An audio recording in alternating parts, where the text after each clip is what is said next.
Industry থাকবে না, শ্রমিক যদি না খেয়ে থাকে তাহলে উৎপাদনই থাকবে না। উৎপাদনে যদি না থাকে তো শিল্পের কি অবস্থা হবে?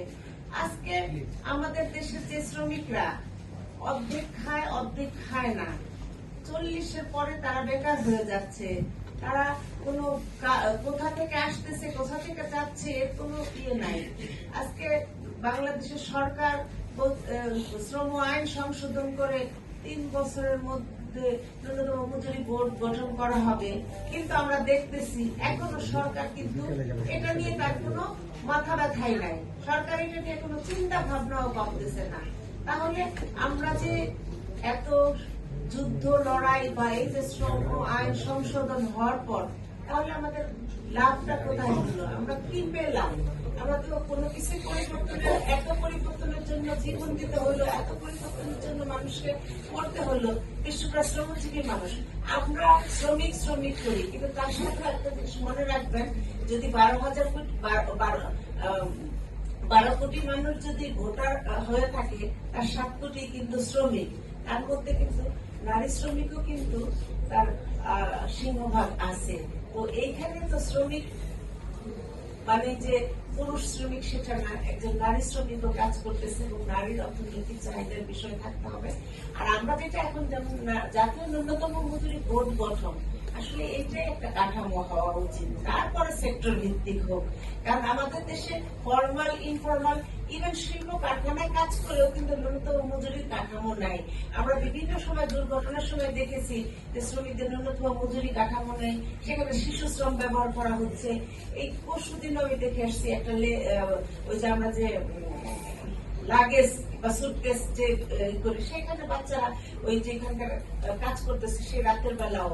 তো এই মজুরির কাঠামো এবং মজুরির সংজ্ঞাগুলো আসলে আমরা যারা শ্রমিক আন্দোলন করি বা শ্রমিকদের কথা বলি তাদের কিন্তু আসলে আগে বুঝতে হবে এবং সেইভাবে আমাদের করতে হবে। আবার শ্রমিক যারা আমরা শ্রমিক প্রতিনিধি, আমাদের স্বচ্ছতা, আমাদের জবাবদিহিতাও কিন্তু শ্রমিকদের ভাগ্য পরিবর্তনের একটা জায়গা থাকে। তো সেই জায়গাগুলো কিন্তু বিবেচনা করতে হবে। আমরা সরকারকে এখন আবার অনুরোধ জানাচ্ছি যে আপনারা ন্যূনতম মজুরি বোর্ড অতি অবিলম্বে জাতীয় ন্যূনতম মজুরি এবং যে সেক্টর আছে এখন পর্যন্ত মজুরি বোর্ড গঠন করা দরকার, তার সাথে গার্মেন্টস সেক্টর সহ সকল সেক্টরে মজুরি গঠন করা উচিত। কারণ আজকে দেশে যেই পরিমাণ বেকার এবং যেই পরিমাণ কম মজুরির কারণে মানুষ কিন্তু দিশেহারা হয়ে গেছে এবং আজকে আমরা দেখতেছি খুন, শিশু নির্যাতন, ধর্ষণ, নেশাগ্রস্ত, নেশা বিক্রি, পাচার, বিভিন্ন ধরনের সমাজ কিন্তু একেবারেই অধঃপতনে চলে গেছে। এবং এই সমাজকে যদি পরিবর্তন করতে হয় আর এই খুন, গুম, নির্যাতন, ধর্ষণ বন্ধ করতে হলে আসলে শ্রমিক এবং শ্রমজীবী মানুষের ন্যায্য মজুরি এবং কাঠামোই করতে হবে।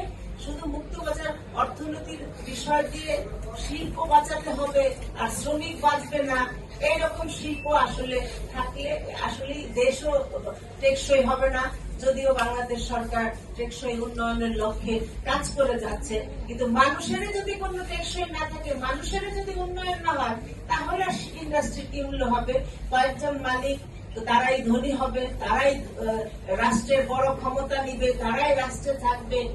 একসাথে তো দুইটা রোল প্লে করা, এটাও তো একটা বড় সমস্যা। সেই জায়গায় উপযুক্ত যোগ্য মানুষ নেতৃত্বে আসা এবং শ্রমিকের কথা বলা মানুষের, এবং সবচাইতে বড় মজুরি শ্রমিক তার ন্যায্য ট্রেড ইউনিয়নের মাধ্যমে যৌথ দর কষাকষি করে আদায় করবে। কিন্তু দেখা যাচ্ছে ইউনিয়ন করলেই নাকি ইন্ডাস্ট্রি ধ্বংস হয়ে যাবে।